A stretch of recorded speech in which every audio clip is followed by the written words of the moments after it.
Swak na ulam mga ka-elabs. Nagluto ako ng sardinas na may sotanghon.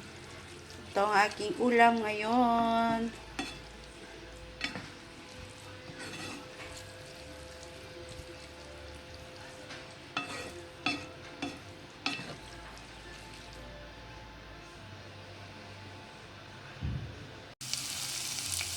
Quick cooking tayo ngayon mga ka-elabs. Masarap ang aking lulutuin ngayon. Sardinas na may sotanghon. Ayan, nagkisa na ako ng bawang sibuyas. Kaunting mantika lang yung ginamit kong panggisa. Gigisahin ko muna ito na mga ilang minuto mga ka-elabs.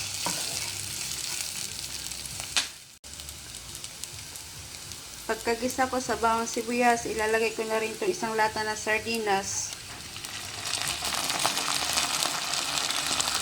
Lalagyan ko na rin pala ng isang latang tubig.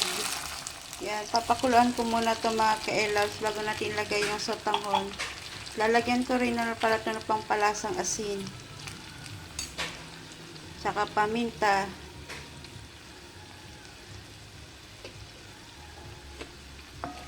Yan, hayaan lang natin muna kumulo mga ka-elabs.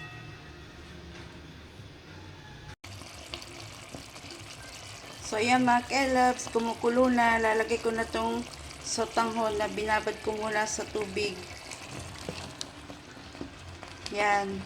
Swak na ulam, pero masarap mga ka-elabs. Sardinas with sotanghon.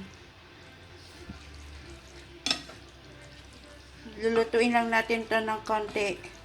Malambot na yung sotanghon mga ka-elabs kasi binabad ko yan bago ko ilagay dito sa kumukulong sabaw ng sardinas. Yan, ito po ang aking ulam ngayon mga ka-elabs, sotanghon na may sardinas gisado.